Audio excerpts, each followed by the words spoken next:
All righty.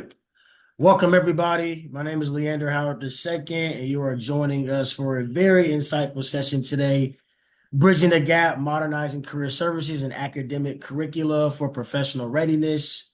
Career services and academic curriculum are often treated as separate functions, yet student success increasingly depends on how well they work together. In this session, Mary, the Dean of Touro University Graduate School of Business, alongside myself, will present a strategic framework for modernizing career centers and academic programs to strengthen student engagement and professional readiness. This discussion will explore practical tactics for rebranding career resources, integrating learning management systems, and embedding industry-aligned credentials directly into the curriculum. Participants will also examine how validating durable skills through AAC&U rubrics and digital badging can increase student confidence while improving institutional value propositions. When career services move beyond job placement and become a comprehensive preparatory ecosystem, institutions can better equip graduates to navigate evolving landscapes. Mary is an experienced academic leader and administrator with over 20 years of executive experience across higher education, corporate organizations, and nonprofit institutions. She has worked with entities including the United Nations, the Board of Education, and American Express, and brings her expertise in strategic planning, stakeholder engagement, program development, accreditation review, and data-driven decision-making. She holds a Ph.D., yes, ma'am, a Ph.D. in economics focused on monetary theory and international trade, and is a published author and award-winning educator. Her leadership centers on strengthening the connection between academic achievement and professional readiness through interdisciplinary collaboration and modernized institutional strategy. And if you don't know who I am, my name is Leander Howard II, co-founder and CMO of WriteSea. I started my career services journey when I started my first company called Spark Your Resume back in April of 2020. Since then, I've helped over 1,000 job seekers across the world land interviews and offers at top companies such as Adobe, Amazon, Deloitte, and Google. Been featured on a few platforms. I was a D1 football player at Georgia State University, and I have 2 bachelors, and 1 in marketing and 1 in finance. Before we get started with the presentation, I'm going to put up a poll really quickly. If everybody could answer just these questions. So kind of gauge who's in the room, what you're currently focused on at your university. That would be great. I really appreciate it. The first question is, what describes your role in higher education? Are you faculty, career services, employer, industry partner, university administrator, or other? You can drop your role in the chat. How confident are you that your institution is effectively tracking student career readiness today? Which of these risks is your institution most concerned about? Which best describes your current career readiness tracking strategy? How open is your institution to leveraging AI or automation in career services? And then what is your top priority for improving student career outcomes this year? We'll give about a minute to answer that question. And also the last question is, of course, what's your favorite ice cream flavor? My favorite is chocolate chip cookie dough. Love some chocolate chip cookie dough. But if you haven't been to, so I found out about this ice cream shop in California, Mary, and everybody else on the call, called Afters. Afters ice cream, phenomenal. They do this thing called a Milky Bun. And if anybody's in Cali, you probably been to Afters, but they have this Cookie Monster ice cream. I put inside of a donut. I mean, it's diabetes at its finest, right? But it's good. It's like a once a year, maybe once a quarter treat, y'all, okay? But go to Afters, get you the Cookie Monster ice cream, tell them to do a Milky Bun. They're going to put it in a glazed donut, hot donut, cold ice cream. Can't beat it. You cannot beat it. I'm telling you, one of the best things I've ever had. Oh, awesome. Awesome. Yes, ma'am. All right, we're at 62% participation.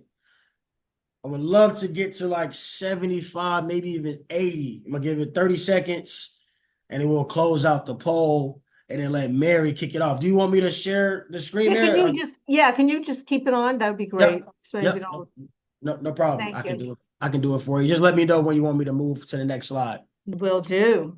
Yes, ma'am. Thank you. No problem. All right, 75%. Can we get to Woohoo! 80% in the next 30 seconds? I love to see it. Appreciate you guys for participating in the poll. This really does help curate, new ideas for new webinars that are coming up in the future. So we'll host one webinar every single month to kind of, get leaders like Mary to come on and kind of teach you frameworks and strategic things that you might not have been thinking about, right? Our goal is to help you be better at your job because the better you are, the better everybody is.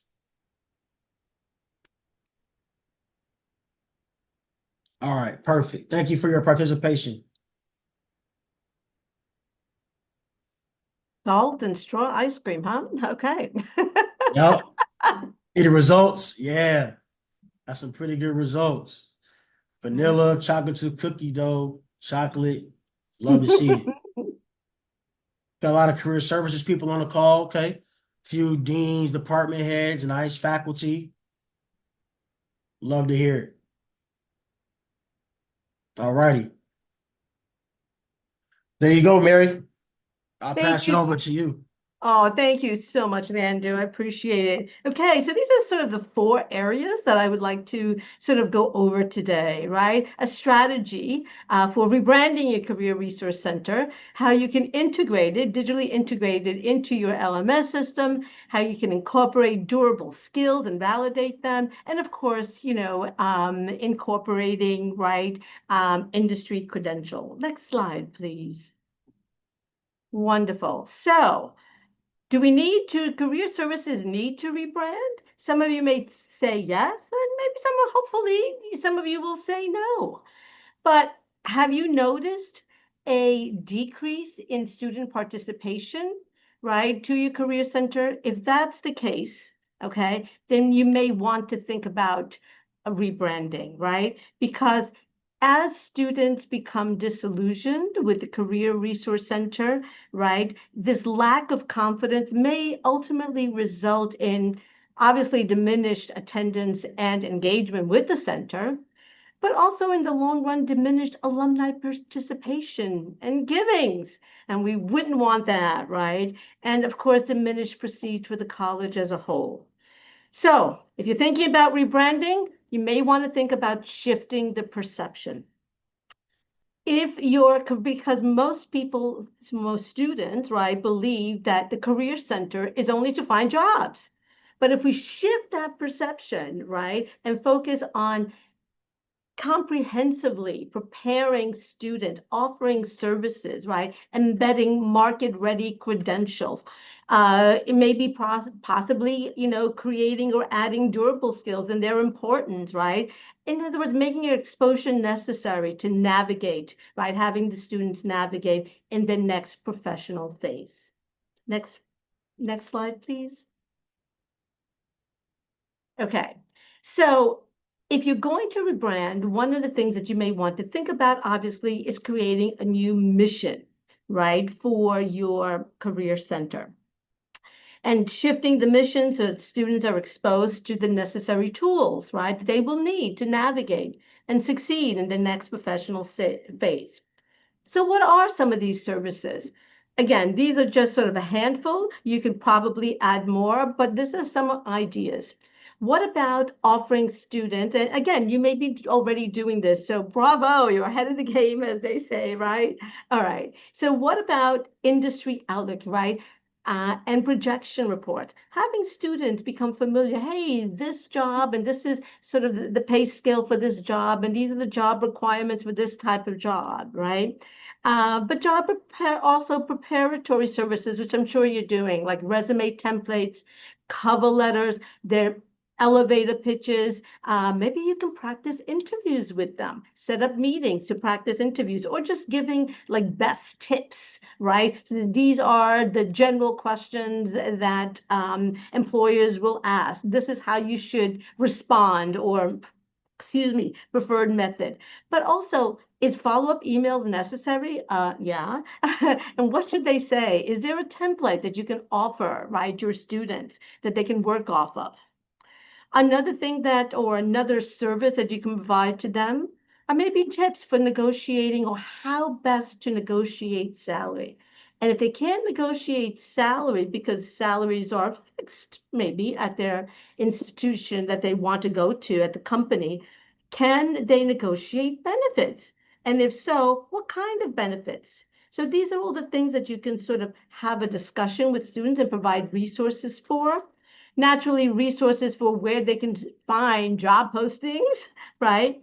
And if your institution of higher education will allow it, right? If you have some money, possibly include some paid student services for your students.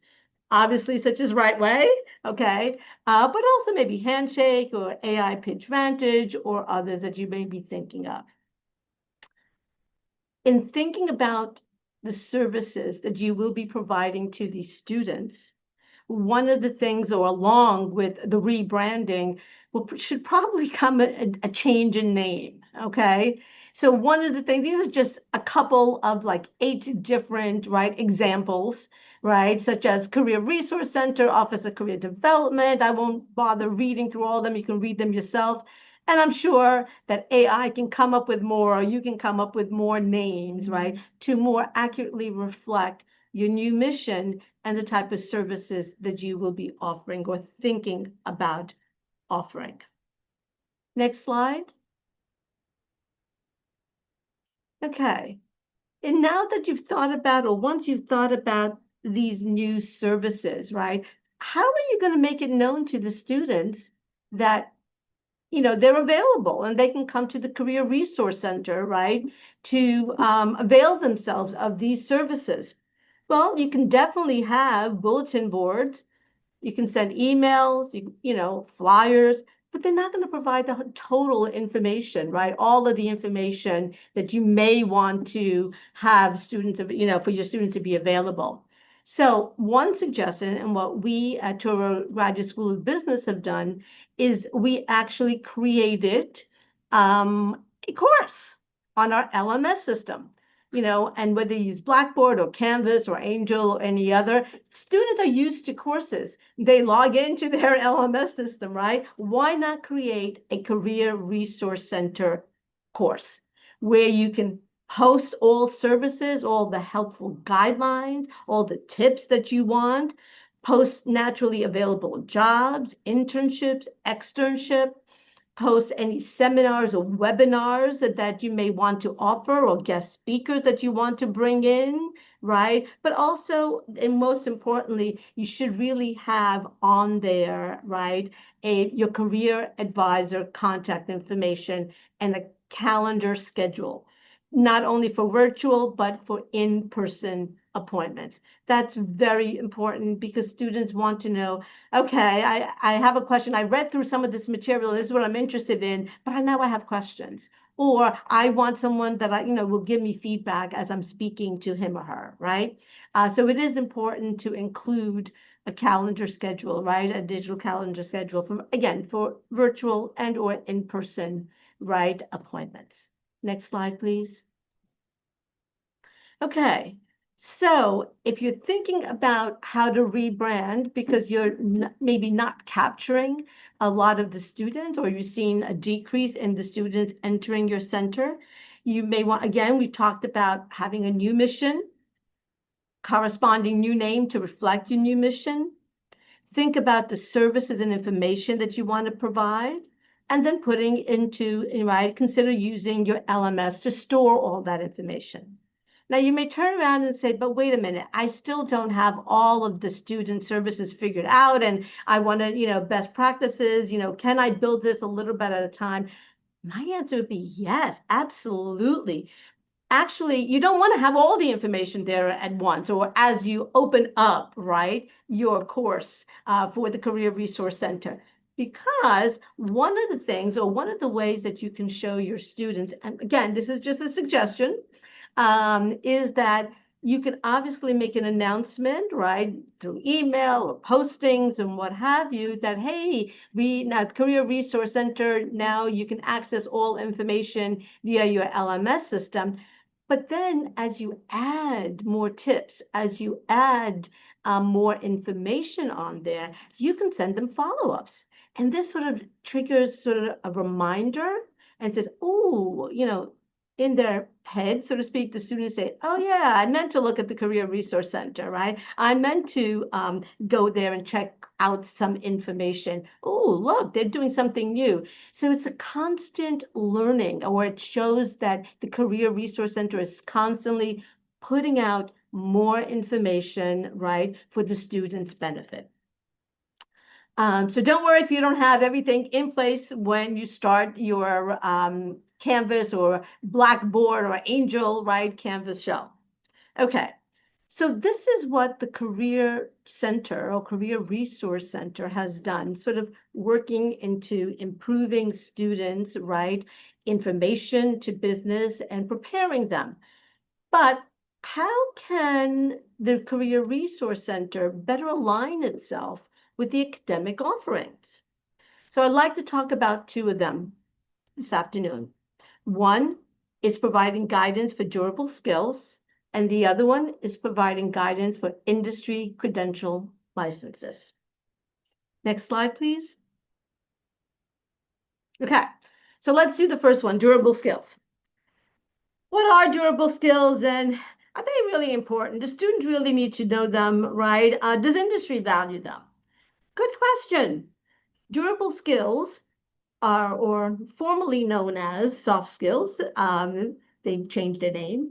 They're basically competencies that will enable your students to thrive and adapt in the workplace.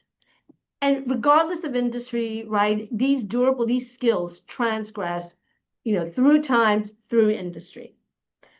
So when we talk about these durable skills, what skills exactly are we talking about? Well, there are many, right? These abilities and skills are, for instance, critical thinking, problem solving, cultural competence, effective written communication, effective oral communication, intercultural knowledge, lifelong learning, teamwork, quantitative literacy, and I can go on and on, okay? So these are the type of skills we're talking about.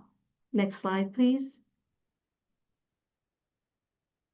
So are they important, and who needs them? Well, the answer is yes. There's been a lot of writing especially lately, okay? And even if you take a look at, this is a quote from, if you take a look at from the Aspen Institute, Upskill Coalition, New York Department of Labor, and many other organizations and websites, this is what they're saying. In today's rapidly changing job markets, employers increasingly prioritize durable skills. These skills are essential for fostering a productive work environment and enhancing organizational performance. They help employees navigate complex situations, collaborate effectively, and contribute to a positive workplace culture. As technology continues to evolve, the demand for adaptable and resilient workers with strong, durable skills is more critical than ever. And you will see some, all kinds of statistics on how important they are and what the projections of durable skills, right? There's an estimate that by 2030, soft skills will be a fundamental requirement for 63% of jobs. Okay, and employers and other articles are saying that employers actually value soft skills or durable skills even more than some of the hard skills. So this is important. So if the goal is to introduce students or to really have students, right, highlight, because you want them to highlight this on their resumes, right, on their LinkedIn profile, in speaking with prospective employers. Is there a way besides talking about it that you can measure or validate these durable skills? Well, I'll give you for instance, and what we've done here at Touro University Graduate School of Business. We could have created our own assessment, right, measuring these rubrics, but we chose to adopt AAC&U value rubrics. And here's the little, website of where you can find, right, the value rubrics for AAC&U. Next slide, please. All right, so this is what we did. Again, you don't have to follow this. I'm just giving you an example, okay? We identified, this is now on the academic side of the house. And then I'll tell you how the Career Resource Center can sort of combine it and utilize it and showcase and help it for our students, right? Okay, so on the academic side of the house, we identified which skills are predominantly used in which courses that we offer, okay? Then we asked the faculty to use the AAC&U value rubrics to assess these skills. And each course could have, it could be assessing 3 skills, and another course could be assessing, 4 of the skills, right? It depends on the course. Now, once a student, and we gather all this information at the end of the semester, right? The students are, after we score the students based on these value rubrics. They see value rubrics, right? We give a copy to the students and they can see how they performed, on these skills. And then we also send a copy, right, to the administration, right, our own graduate school business administration. Now, once a student has achieved an average score of 90% or above in 4 different classes with the same skill, we award them an electronic badge that they can display on their LinkedIn profile, and they can include that information on their resume.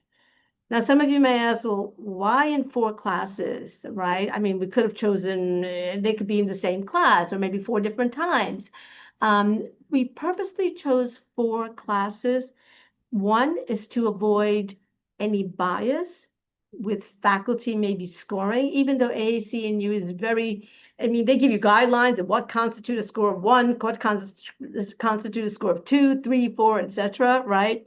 But, some may claim that there's a bias with, the faculty members.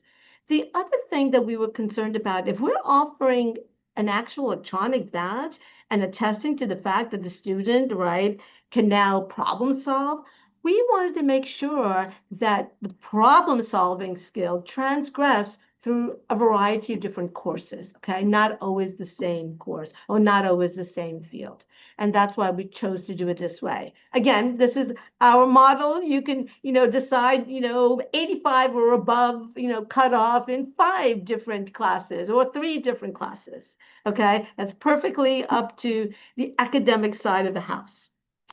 So then the Career Resource Center, what can they do, right? They can stress the importance of durable skills, how students can be awarded a badge, but most importantly, how they can best position these acquired skills now that industries say are in demand, how they can best position it on their LinkedIn profile, in their cover letter, and in their resume.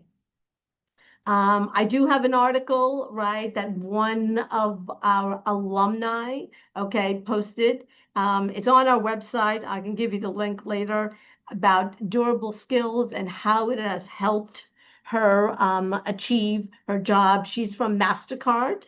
And as I said, let me know and I'll send you the link, okay? Next slide, please.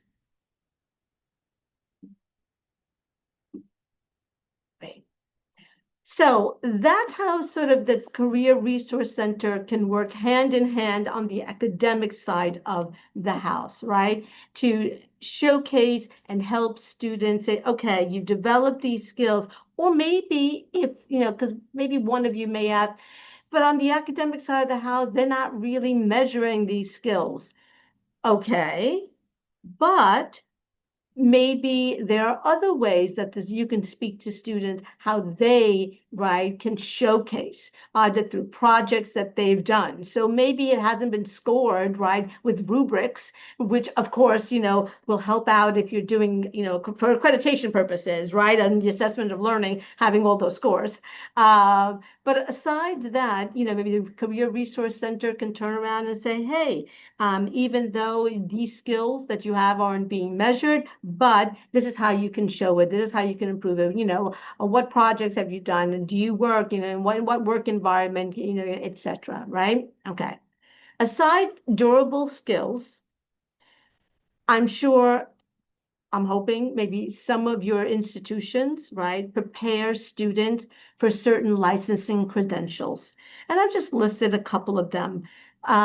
If you have an accounting, right, if you offer an accounting degree, I'm sure you prepare students for the CPA exam, right?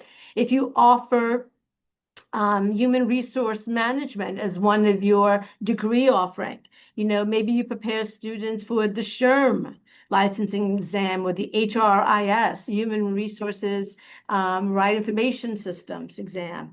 Lean Six Sigma is big in health sciences. In finance, the CFP exam, the CFA exam, and even Bloomberg. If you have access or your institution has, the students have access to Bloomberg, Bloomberg actually offers, right, credentialing. They can take an exam, right? They'll offer a credential, right, on how to use the Bloomberg terminal. If you're doing management, maybe you're offering, preparing students for the PMP, the project management, licensing exam. Again, take a look at what your institution on the academic side of the house is offering and preparing students for. And then think about how you can help your students showcase the value of these credentials, right, that they are earning. Next slide, please. So as part of the services, right, provided by the Career Center, right, you can provide information on the importance of these industry credentials and industry trends, but also provide, because sometimes, on the academic side of the house, not every faculty member does this, they may not have access or provide the students with the licensing exam information. Maybe this is something that the Career Resource Center may want, to post somewhere, right, on their Canvas shell. Hey, if school is preparing you for, the CPA exam, click here, this is where you apply, right, for the exam, or etc. Or a lot of these licensing, right, certifications, they require you to recertify every X number of years. So that's something that the Career Resource Center can also help with and provide information for. What are the recertification guidelines, right? And how can the students fulfill it? So great, I have my PNP, or SHRM, right, license exam, great, but now what? Right? And it's also a way for the students to come back, especially if, right, your school is also offering those recertification, right, credits. Obviously, with these credentialings, right, you assist students, right, the Career Resource Center can assist students on how best to position, again, these credentials on their LinkedIn profile, their cover letter, their resume, and their elevator pitches to help them stand out. That's the goal. Next slide, please. All right. So I'm eager to hear any questions that you may have, right? I've presented to you sort of a strategic framework to sort of revamping or remodernizing your career center by adding, more information or academic curricula to enhance student engagement and professional readiness. I presented you with some practical tactics, right, for rebranding career resources, like the ones that we use here at Touro University Graduate School of Business, how to incorporate all your information into, or thinking about putting it into your LMS platform, right? And highlighting, the importance of durable skills, or rubrics, digital badging, right? Industry specific licensing preparations, etc., right? I hope this was helpful. I hope you're walking away with some tools or some ideas, right, to implement your mission centric changes and hoping to, think about aligning, right, the career services resources with academics, right, and their rigor and professional readiness, enhancing all in an effort to enhance institutions' value proposition. I'd like to thank WriteSea, of course, Leander, for having invited me today. I'd like to thank you, the audience, for listening through all of this. And please feel free to contact me with any questions or just stay in touch. Thank you. Thank you so much, Mary, for that very insightful presentation. We do have at least two questions in the Q&A box, and I'll have a few to ask you as well if anybody Sure. else doesn't. So if you have questions, please leave them in the Q&A box so we can answer them live. We have about another 15 minutes or so before I have to jump to go to my next event. So Of yes, course. please ask questions in the Q&A box and we'll get to them. So Sherry Ridge, she says, how are students enrolled into the Career Services LMS? Share. Ah, great question. So what we do is, how students are enrolled through the registrar's office, okay? And you know how students register for classes. When they register for classes, they're automatically, we set this up with the registrar's office, and that they're automatically registered with the LMS. If that can't happen right away, what you can do is if you can, when you send an email out, hey, the Career Resource Center is now going, live on Canvas, right, or on Blackboard, request to be added to your LMS shell. So that's the simplest way. If you don't want to, wait for IT to do it or in the IT department, to create those links. Great question. Perfect. Thank you. Sherry, did that answer your question? You can just put like a yes in the chat. If you're still here, that'd be great. Just make sure we're answering everybody's questions. Mhm. And then she also had a question. Do you have the link for the Bloomberg, Mary?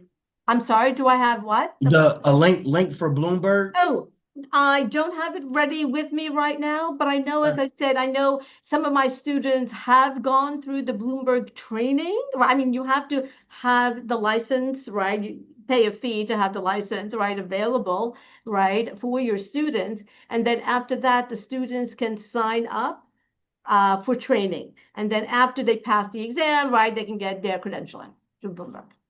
Perfect. And then I can get you, if you can send it to me, I'll make sure that the Bloomberg link that you're asking for is in the recap. So Mhm. after every webinar, if you're new to our webinars, we'll do a recap blog after every webinar that usually go out probably a week after today, Okay. to give us time to kind of put something like really good feedbacks and takeaways together. So I'll send that out via email next Thursday in our newsletter. Perfect. So Mary, Thank if you you. can send me the link, I'll make sure I'll include that I in the will. recap. Perfect. And then Kelsey Cruz, she says, thank you for this great information, Mary. Are the courses for career services, are the courses for career services are available for all students, the Touro University campus, or just with the Graduate School of Business?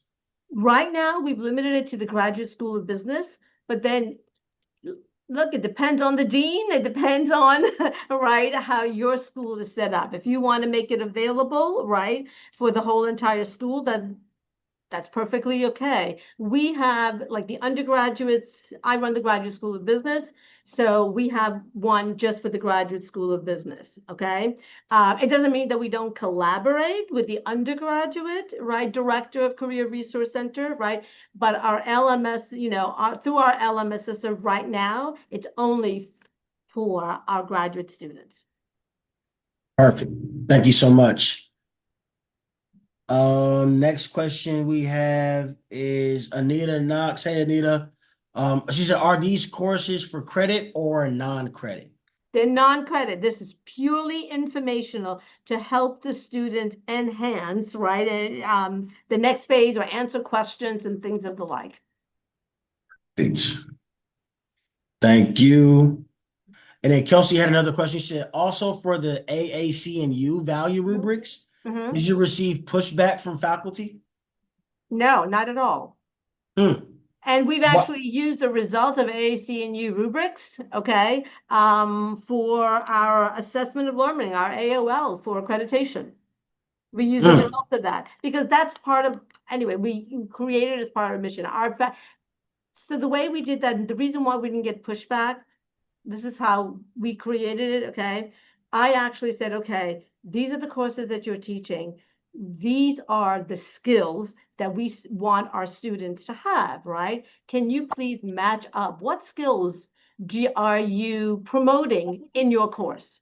So we actually received, faculty, right? Buy-in, so to speak, because they're the ones who said, hey, we're doing these skills, right? Our students, right? I am promoting these skills in my classroom. So that's the reason why we did not get any pushback.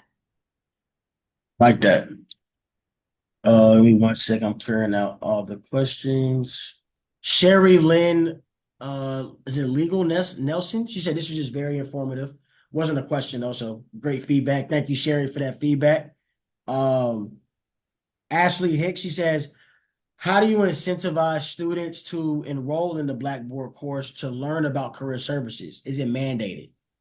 It is not mandated, but just like everything else, how do you incentivize students now to come and visit the Career Resource Center? That's why I was suggesting that don't worry about populating that whole course, your Career Resource Center course, right, with all of the information that you ever want to do, right, or think about posting on there. Because then what you can do on a regular basis is keep reminding students either through emails or if you have, a bulletin board or however else that you promote your information about your Career Resource Center, right? You constantly reaching out to them, say, oh, by the way, we have this new resource for you to check out, right? So it's a continuous learn, in other words, exposure, right? And that's how you get the students to come in. Is it mandatory? No. Yes. Thank you. Man, Mary, this is phenomenal. I love the questions being asked. This is great. You've done a great job. People Thank are you saying so this is very much. informative. So that's the purpose of these. We're doing like the purpose behind doing these webinars is literally what you've done today. This is the standard. So I appreciate you coming on. Well, thank Next you. question. We have Sherry did ask a question this time. She said, how have students' feedback been for the integration with the LMS? Oh, they love it. I'll tell you why they love it. Yes. They love it because one, they can see how they've improved, let's say, in those skills, right, over time, correct? Or in different courses. Second, there's an incentive for them to do well in those skills, right? To excel in those skills. One, because that's what the industry demands, right? Two, because they can get an electronic badge. That now they can display on their LinkedIn profile. And the Career Resource Center is going to help them, right? How to position it so they can stand out, so to speak, okay, from the thing. What I'm going to give you, Leander, is also a link, as I said, to one of our alumni who actually spoke about these learning skills and how it has actually improved and helped her job. Okay.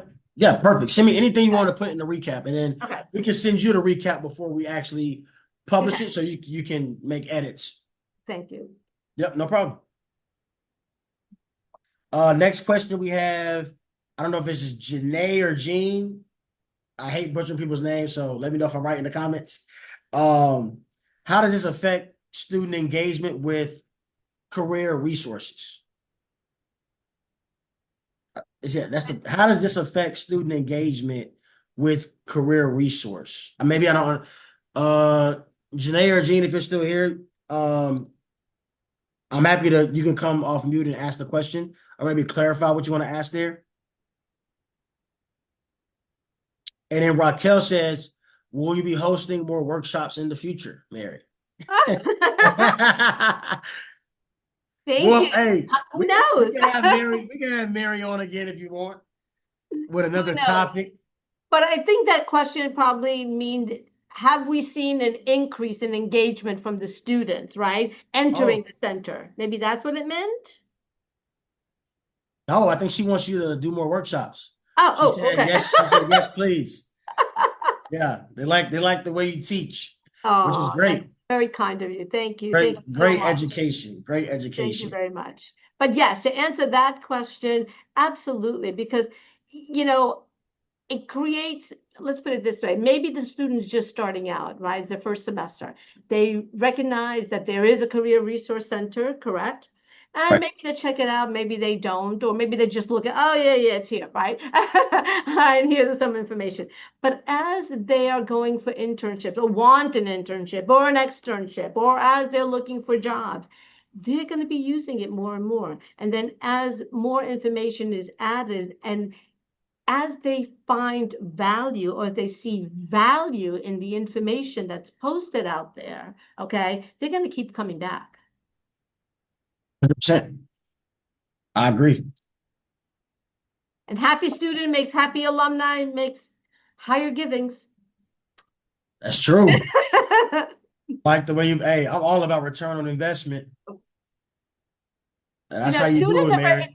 ROI is very important, especially with the new mandates now about, 100%. capping, right? So the students really, need to see, okay, am I actually going to get, return on my investment, for spending X number of dollars on this degree? Right? And if the Career Resource Center can say, hey, these are the projections, and this is how we can help you. No, we can't guarantee jobs. Nobody can guarantee jobs, right? But here's how we can help you, right? Put your best foot forward. Let's put it that way, right? 100%. 100%. And I think the question I had for you, Mary, Mhm. how do you measure whether a rebrand and mission shift actually increases like alumni engagement? Sure. Um, you know, one thing from a metrics standpoint, okay, you can take a look at, I don't know if your director of the Career Resource Center actually sort of checks off how many students they've seen, correct, or how many students they've helped, okay? Right. So you can see whether that engagement has increased or not. If you're using the LMS system will keeps track of everything. They know by student, how Gotcha. many minutes, where they went, right, which site they used. All the metrics are there, okay? But what we started also to do is make this available. Now, this is something recent, okay? We're starting to make this available to our alumni. And this is so because they're not in our system, so to speak, we're going to have to add them manually, right? But we request, hey, if you want to, we can add you to the course, so to speak. Okay. So because they may be, maybe they've been in their job for 5 years and maybe they'll be interested in, hey, I haven't written a resume in 5 years, right? Right. You're right. Yeah. Or I want to make a switch. Or how do I negotiate? Or what are the projections, right? Is my job still in demand, right? Should I be thinking about something else? So again, another way of getting them engaged. 100%.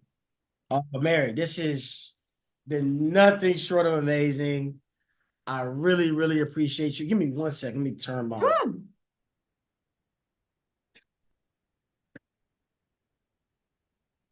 Well, thank you all. I see almost all of you are still hanging in there. Thank you for listening. Yes, no, everybody's most people are still here, which I really appreciate. At the end of the webinar, once we close things down, Mhm. everyone, there will be a short survey just for feedback purposes. We're trying to build the best content library to help leaders like yourself in career services, deans, faculty, right? Be the best at your role because at the end of the day, the better you are, the more you can help students achieve their goals, right? So we want to bring people on like Mary. And if you have any other leaders or yourself that would like to host to be on our webinar series, I did send out a few emails. I don't know if you got them or not about applying to be on the webinar. We have about 18 submissions so far, so we're pretty booked for the rest of the year. But who's not to say we don't do 2 webinars a month on a bi-weekly basis to kind of give more content on a monthly basis to help you guys be better at your role, right? So if you're interested, please I'll send out an email with the link again to register or apply to be on the webinar series. And if you don't know about RightSea or haven't heard of us, I just want to bring up our website really quickly, Absolutely. just to give you a brief overview of what we do, why we do it, and how we're making an impact in higher ed. So Hmm. our whole goal at RightSea is to simplify career services and enhance student outcomes, right? We want to make sure that every student that comes through your university is ready to enter the workforce by creating career-ready graduates. We do that in a few ways, right? We are enhancing career counselor efficiency, meeting students where they are 24/7. If it's 10 o'clock at night on a Saturday and I have an interview to prepare for Monday morning, I'm not calling Mary on the weekends trying to get her help for the interview. She's probably out living her best life, enjoying herself and her family, right? So we try to give students or meet students where they are, give them the tools and resources that they can leverage anytime, any day, any part of the world to help achieve their goals of being prepared for that interview, boosting their confidence, right? And ultimately for the university, boosting career outcomes, which does impacts accreditation and rankings, right? So like at the end of the day, our philosophy at RightSea is students are your customers. I look at college universities as companies, and students are paying you tuition to help build the best possible person to then graduate and enter the workforce. That's why we're here, right? And now we're in a day and age where students don't have the ability to maybe come to career services office every day to get help with their resume, cover letter, LinkedIn profile, interviewing, finding out what skills or what interests them. They need to maybe do it online, right? And maybe interact. Because I know when I was in college, I had a job. I went to class Tuesday and Thursday, and I worked Monday, Wednesday, Friday, Saturday. Yes, I think I was a great student. I went to career services after class every Tuesday and Thursday, but that's not everybody doesn't have that luxury to do so. So just think about like how can we actually put students first. And yes, you might have been used to them coming into office, but now it's a world where they might not be able to. So how can we still support them if they can't do the traditional norms of walking into our office and getting the support they need? And then a few features I like to highlight that we've released in the past two months that I think a lot of career services teams have really, raved about that we show on demos is one, we now have your own resume template builder to where before career services would have to use their own templates manually for students and or use whatever tool they're using standardized templates.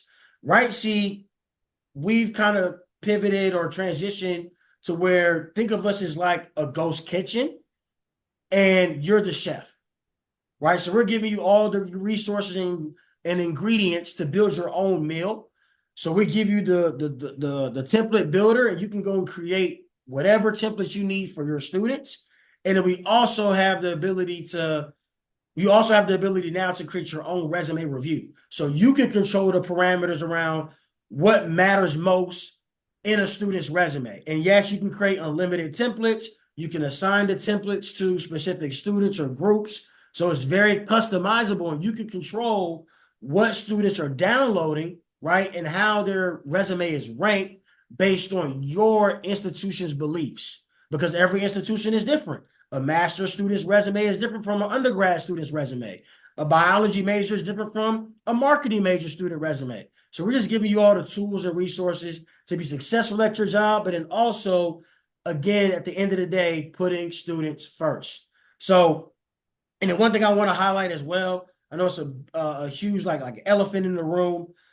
Like we need career services because even if we talk to leadership, like we just had this not an incident, but situation come up where we have the CIO that's bought in at university. They're like, hey, I'll pay for RightSea. But the career services person, we're using another tool and they didn't want to switch. So we had to go back and, convince the career services person, that, hey, we have the best technology in the market for career services. We will help you gladly switch over, but we have to get your buy-in from the career services department or else the leadership won't buy the tool or technology. So like career services are the people that are using it on a day-to-day basis. So regardless if you think you have the money to buy RightSea or not, take a demo, see the actual platform in action. Because I promise you, once you see it, the light switch, it clicks. I've never been on a demo where somebody's like, we don't need this. It's more so we can't afford it because we understand that career services might have smaller budgets. And that's why we go to deans and VPs of workforce developments, CIOs and presidents to then go get those budgets. But what I want to, articulate, and hopefully you guys can understand where I'm coming from, is that leadership will not buy RightSea if career services does not approve of it. So you're just as important as leadership to us.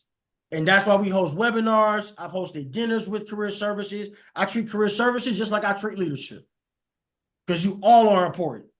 Leadership isn't doing the day-to-day work that you guys are doing, right? They need your support just as much as you need theirs. But if that's been a reason for you not to take the demo, which I've heard over and over again, is like, I've waited 6 months because we didn't have the money, but then we didn't go get the money from leadership anyway. So like if you're in career services and you're looking to help scale career services across your campus, you want to put students first, I highly encourage you to schedule a meeting with us. Even if you don't, buy the tool, whatever, we can also recommend different strategies and frameworks that we've seen other institutions implement that might help your institution. So if you haven't booked a demo, highly encourage you to book a demo. I'll put the page in the chat. You can schedule a demo with us anytime this month or next month if you're interested.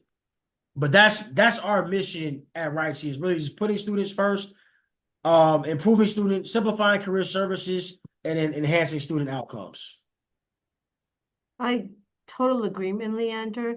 One, a director of career services, and even if they have a team, and especially if it's a mid-sized or large-sized institution, they're not going to be able to efficiently, answer every single one of the questions and everything. So partner 100%. right, with your wonderful platform and your customization is the way to go. I appreciate that, Mary. And then, Gene, are the templates active applicant tracking system compliant? Yes, they are. So once you actually see the tool, I highly recommend schedule a demo. I can walk you through all of that stuff. I do have to jump. I have a event in 30 minutes in Atlanta. We just got a citywide deal with the city of Atlanta. I have to do a job search training on in 30 minutes. So I appreciate all of you joining.